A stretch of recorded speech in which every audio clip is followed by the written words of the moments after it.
Hello friends, स्वागत है आप सभी का आपके अपने यूट्यूब चैनल ऑनलाइन पढ़ाई में। आज की क्लास में हम टेट एग्ज़ाम का सब्जेक्ट पर्यावरण अध्ययन के सेकंड टॉपिक सजीव यानी कि लिविंग को डिटेल में पढ़ेंगे। और अगर आपने पर्यावरण अध्ययन के फर्स्ट टॉपिक को नहीं देखा है तो वीडियो के नीचे डिस्क्रिप्शन में जाकर पर्यावरण अध्ययन के फर्स्ट टॉपिक और उसके MCQs वीडियो को देख सकते हैं। वीडियो को लाइक और चैनल को सब्सक्राइब ज़रूर करें। चलिए शुरू करते हैं आज की क्लास।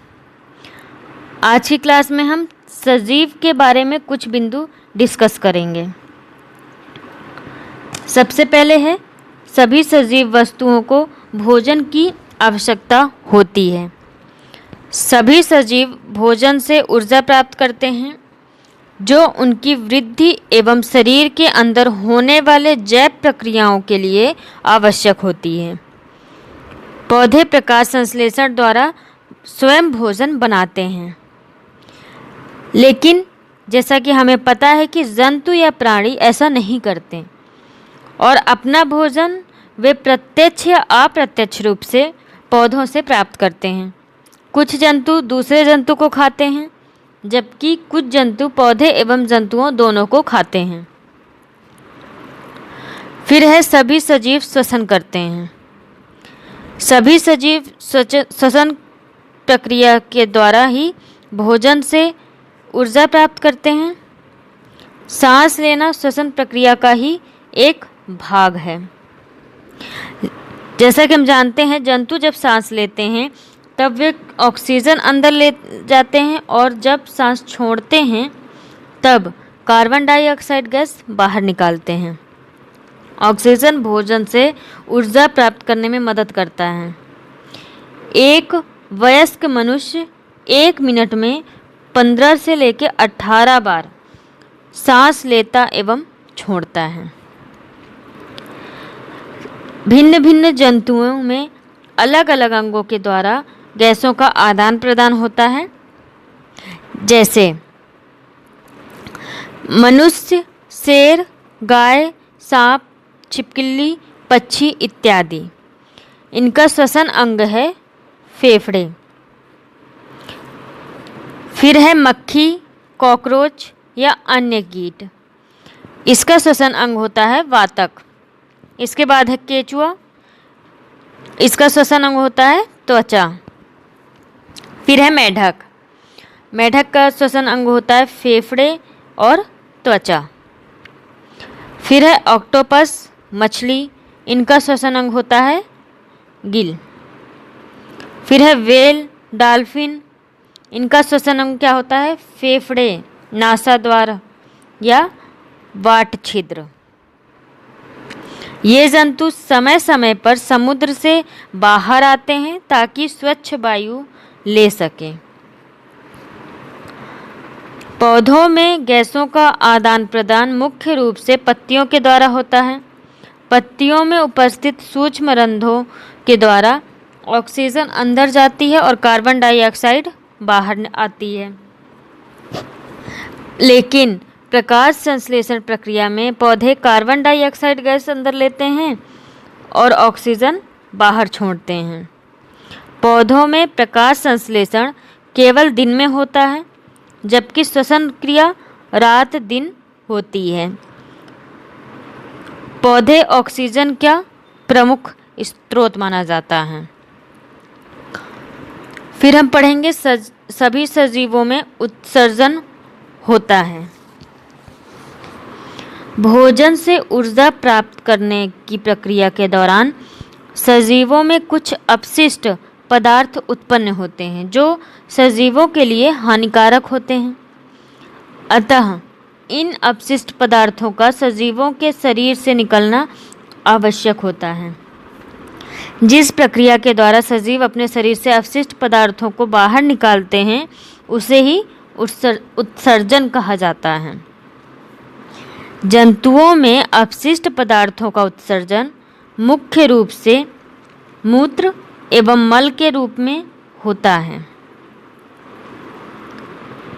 जंतुओं में मुख्य उत्सर्जन अंग है वृक्क। जंतु अपने श्वास अंगों के द्वारा भी अपशिष्ट गैसों को बाहर निकालते हैं। जैसा हम जानते हैं कि मनुष्य का पसीना भी एक प्रकार का अपशिष्ट पदार्थ ही है जो वह अपनी त्वचा के द्वारा बाहर निकालता रहता है। और पक्षी का अपशिष्ट पदार्थ वीट के रूप में बाहर निकालते हैं जो पक्षी होते हैं।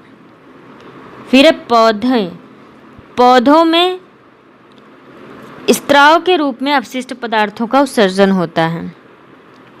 पौधों में भी हानिकारक पदार्थ उत्पन्न होते हैं जो स्त्राव के रूप में अपशिष्ट पदार्थों को बाहर निकालते हैं। फिर इन पदार्थों को ऐसे भाग में पौधे इकट्ठा कर लेते हैं जिससे उनको हानि ना पहुंचे। इसके बाद है सभी सजीव उद्दीपन के प्रति अनुक्रिया करते हैं। हमारे आसपास होने वाले परिवर्तन जो किसी सजीव को प्रतिक्रिया करने के लिए प्रेरित करते हैं उद्दीपन कहलाते हैं। जो प्रतिक्रिया सजीव परिवर्तन के प्रति करते हैं उसे अनुक्रिया कहते हैं। जैसे हम कुछ उदाहरण देखेंगे। जब हम गर्म वस्तु को छूते हैं तब हम एकदम अपना हाथ पीछे खींच लेते हैं। तो ये जो गर्म वस्तु होता है ये क्या है? ये है उद्दीपन। और गर्म वस्तु को छूने से जो हम अनुक्रिया करते हैं वो क्या होती है? हाथ को पीछे खींच लेना। ये क्या होता है? ये अनुक्रिया होता है। उसी तरह हुआ कॉकरोच रोशनी देखकर छिप जाते हैं। तो कॉकरोच का जो रोशनी देखना है वो उद्दीपन होता है और रोशनी देखकर कॉकरोच का छिप जाना अनुक्रिया होता है। जैसे कि इसमें लिखा भी है कि उपरोक्त उदाहरणों में उद्दीपन है गर्म वस्तु, रोशनी, जबकि हाथ पीछे खींचना, कॉकरोच का छिपना अनुक्रियाएं हैं। फिर है सजीवों में इंद्रियां होती हैं। मुख्य रूप से जंतुओं में निम्नलिखित 5 इंद्रियां होती हैं। पहला है आँख देखने के लिए, कान सुनने के लिए, नाक सूंघने के लिए, जीभ स्वाद लेने के लिए और त्वचा महसूस करने के लिए। अब है जंतुओं में इंद्रियों का प्रयोग। जैसे पहला है चींटियाँ। चींटियाँ अपने समूह की चींटियों को उनके द्वारा छोड़ी गई गंध से पहचान लेती हैं। फिर दूसरा है कीड़े मकोड़े। कुछ कीड़े मकोड़े अपनी मादा कीड़े को उनके गंध से पहचान लेते हैं, जैसे रेशम का कीड़ा। इसके बाद है पक्षी। कुछ पक्षी जैसे बाज, गिद्ध और चील, इनकी दृष्टि जो होती है वो मनुष्य से 4 गुना ज़्यादा होती है और यह अपने शिकार को दूर से देख लेते हैं। पक्षी एक ही वक्त में 2 अलग अलग चीज़ों को देख लेते हैं क्योंकि इनके सिर के दोनों तरफ आँखें होती हैं, परंतु इनके आँखों की पुतली घूम नहीं सकती। किसी भी पक्षी के आँखों की पुतली घूमती नहीं है, वे अपने गर्दन को घुमाकर आसपास के चीज़ों को देखते हैं। फिर है सांप। सांप सुन नहीं सकता लेकिन ज़मीन पर हुए कंपन को महसूस करता है। फिर है मच्छर। मच्छर हमारे शरीर की जो गंध होता है और तलवे की गर्मी से हमें अंधेरे में भी ढूंढ लेते हैं। फिर है मेढक, छिपकली। मेढक, छिपकली आदि जीव अपने शिकार को पकड़ने के लिए अपनी जीभ का उपयोग करते हैं। फिर है रात्रिचर, जैसे उल्लू हो गया, रैकून हो गया। यह जानवर एवं पक्षी केवल सफ़ेद और काला रंग ही देख पाते हैं। इसके बाद हम पढ़ेंगे सभी सजीव गति करते हैं। जंतुओं में गति दिखाई देती है क्योंकि वे एक स्थान से दूसरे स्थान तक जाते हैं। जंतुओं में गति दिखाई देती है क्यों? क्योंकि वह एक स्थान से दूसरे स्थान तक जाते हैं। जंतुओं में चलने का ढंग अलग अलग होता है। कुछ जंतु चलते हैं, जैसे मनुष्य हो गया, शेर, कुत्ता, बिल्ली आदि। इन जानवरों में अलग अलग गतियों के लिए इनकी अस्थियों में अनेक प्रकार की संधियां पाई जाती हैं। अब हम जानेंगे कि संधि क्या होती है। जहाँ दो या दो से अधिक अस्थियां यानी कि हड्डियां आपस में जुड़ती हैं, उसी जगह को संधि कहा जाता है। किसको कहा जाता है? जहाँ दो या दो से अधिक अस्थियां या हड्डियां आपस में जुड़ती हैं, उसी जगह को संधि कहा जाता है। मनुष्य में पाई जाने वाली संधि, पहला है कंदुक खलिका संधि। इस प्रकार की संधि में सभी दिशाओं में गति होती है। यह संधि कंधे एवं कूल्हे में पाई जाती है। फिर है हिंज या कब्जा संधि। इस प्रकार की संधि में एक ही दिशा में गति होती है। यह संधि कोहनी एवं घुटने में पाई जाती है। कहाँ पाई जाती? कोहनी एवं घुटने में। फिर है अचल संधि। इस प्रकार की संधि में कोई गति नहीं होती। यह हमारे सिर में पाई जाती है। अचल संधि कहाँ पाई जाती है? सिर में। फिर है चौथा धुराग्र या खूंटी संधि। इस प्रकार की संधि में ऊपर नीचे, दाएं बाएं एवं आगे पीछे की गति होती है। यह संधि हमारे सिर एवं गर्दन को जोड़ती है। यह संधि किसे जोड़ती है? सिर एवं गर्दन को।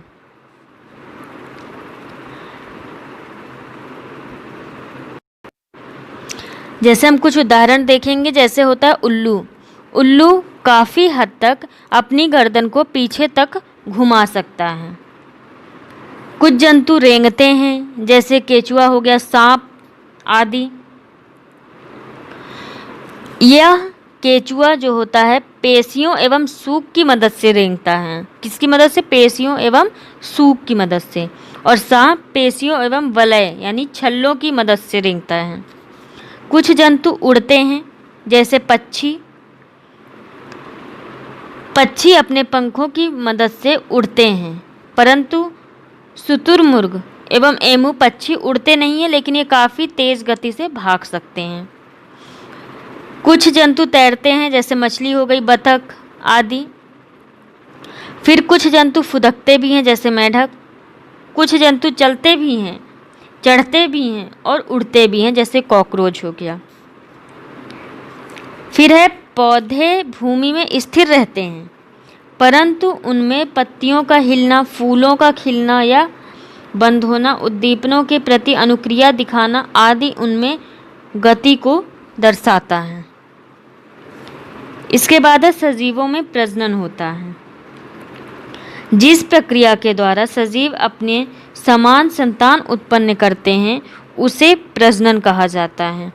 प्रजनन के आधार पर सजीव जंतुओं के प्रकार इस प्रकार हैं। जैसे कि पहला हो गया जरायुज।